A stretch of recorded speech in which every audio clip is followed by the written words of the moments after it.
Bonjour à toutes et à tous, c'est un vrai plaisir de vous retrouver.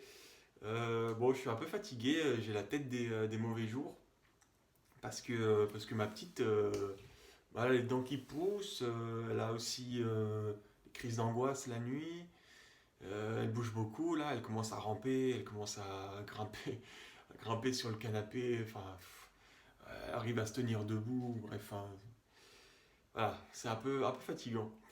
Donc voilà, aujourd'hui, je vais vous parler du lait maternel. Le lait maternel, moi, ce que j'en pense, alors personnellement, par ma mère, j'ai été nourri au lait en poudre, donc artificiel. Et si j'avais pu choisir, c'est vrai que bah, j'aurais demandé de me donner du lait maternel. Bon, voilà, c'était pas possible. Avec ce qu'on sait aujourd'hui, le lait maternel est en fait la meilleure chose, c'est le plus beau cadeau qu'on puisse faire à un enfant parce que ça contient tout ce que l'enfant a besoin en termes de nutriments, en termes de nutrition, c'est ce qu'il y a de mieux. Le lait artificiel, ça copie la valeur nutritionnelle du lait maternel, mais on est d'accord pour dire que ça ne sera jamais pareil. Donc voilà, en termes de bons nutriments, il y aura forcément un manque quelque part. Donc voilà, il y a certains enfants qui vont repousser le sein par eux-mêmes au bout de 6 mois, 9 mois, peut-être plus. Il y a des femmes qui allaitent pendant 2, 3, 4 ans. Et tout de suite, voilà, le regard un peu de la société sur ces femmes-là, c'est ton enfant, tu l'allaites encore, mais il va finir dépendant de toi. Hein, hein. On entend des choses comme ça.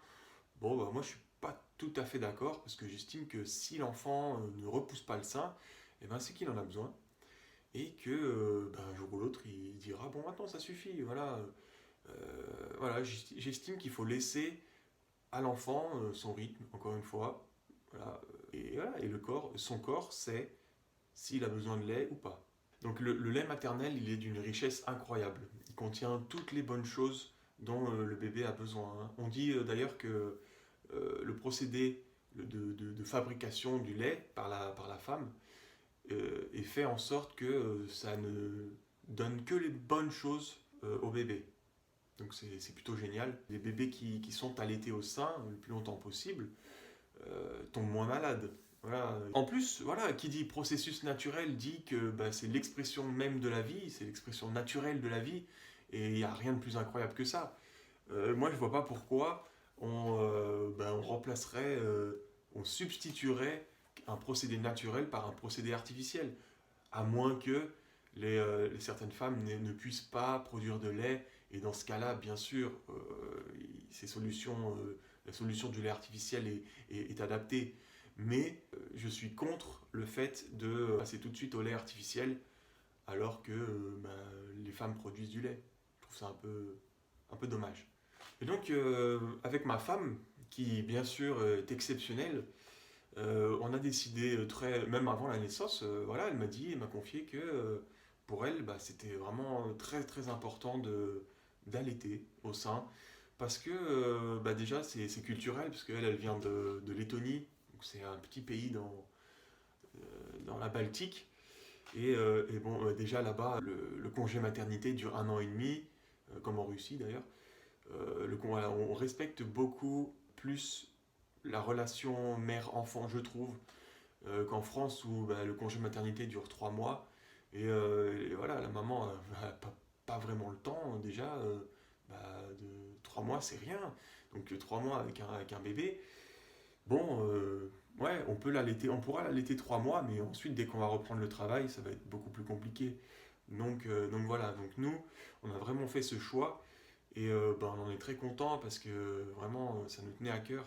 Et voilà, on s'est adapté, on a trouvé des solutions. Elle tire son lait, elle a loué la machine là, à la pharmacie. Et voilà, on a trouvé, on a adapté notre conception de l'allaitement et puis de l'élevage de notre fille. On a adapté ça à notre mode de vie et pour l'instant, ça se passe bien.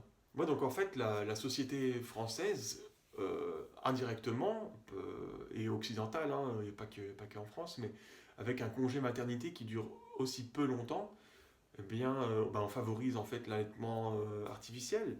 et on favorise beaucoup des modes de garde. On met son enfant à la crèche ou chez une assistante maternelle et bon, bah voilà, c'est vrai qu'au final, on se dédouane un peu d'élever nos enfants par nous-mêmes parce qu'on n'a pas le choix. Et alors, je critique pas, hein, voilà, c'est comme ça, mais bon, je pense quand même que on peut trouver des solutions. Les solutions existent en tout cas, et il faut pas avoir peur de les prendre. Parce que pour moi, le bien de l'enfant passe avant tout. Ici, il faut adapter voilà, ses horaires, son travail, si c'est possible, euh, à, euh, à notre enfant, eh bien, il faut le faire. Donc, quel choix on a, vous allez me dire? Eh bien, j'ai envie de vous dire, on a toujours le choix. On est libre hein, si on le décide. Encore une fois, voilà, faut pas avoir peur de prendre les bonnes décisions pour le bien de son enfant et le bien des parents aussi. Voilà, les solutions existent, hein, encore une fois. Il faut juste avoir le courage de les mettre en place. Et donc le rôle des papas, bah, c'est vraiment de tout mettre en place, hein, dans la limite du possible, pour que la maman puisse allaiter le plus longtemps possible. Parce qu'il y a des moyens, il y a des solutions. Si on décide de les appliquer, bah, tout simplement, on va permettre ce miracle de la nature et de la vie, qu'est l'allaitement. Donc voilà, je vous encourage fortement à garder votre argent. Parce que ouais, c'est vrai que ça coûte cher. Hein, le lait en poudre, ça revient vite cher. Comme les couches d'ailleurs. J'ai fait une vidéo sur les couches lavables. Si vous avez un budget serré, bah, voilà, c'est peut-être pas la meilleure solution, même si on vous dit que, même si votre médecin vous dit que le lait en poudre, parce que dans les années 90, c'est ce qui se passait, hein, c'était la mode. C'était la mode du lait en poudre. On disait que c'était bien, que ci, que ça. Et voilà, et nos parents, voilà, il n'y avait pas le même niveau de conscience qu'aujourd'hui. Et voilà, ils n'ont pas trop réfléchi. Et bon, c'est pas leur faute. Hein. Mais voilà, gardez votre argent et en contrepartie, eh ben, donnez davantage de temps à votre enfant. Pour conclure cette vidéo, j'ai envie de vous dire, j'ai envie de vous faire passer un message. C'est dans la mesure du possible, enfin le plus possible, n'allez pas à l'encontre de la vie. Parce que tout dans la vie est fait pour que nous soyons heureux et en bonne santé. Nous sommes libres d'écouter les messages de la vie ou non. Nous sommes libres d'appliquer les principes de la vie ou pas. Les principes naturels qui régissent l'humain, qui régissent le vivant. Si une femme produit du lait, c'est pour une bonne raison. Pas besoin de substituer ça par des procédés artificiels. Tout simplement, voilà, c'est un exemple. Choisissez la vie en toutes circonstances et le reste suivra. N'ayez pas peur de et si je fais ça, qu'est-ce qui va se passer? Non, non, non, ne vous inquiétez pas. Si vous choisissez la vie, si vous choisissez de vous accorder avec ce que votre cœur vous dit, il n'y a pas besoin de vous inquiéter du reste. Tout le reste va suivre. Donc voilà, c'est la fin de cette vidéo. Je vous remercie de m'avoir écouté. Si ça vous a plu, n'hésitez pas à partager, à mettre un like ou un commentaire et je me ferai un plaisir de vous répondre. Donc je vous dis à la prochaine vidéo et ciao.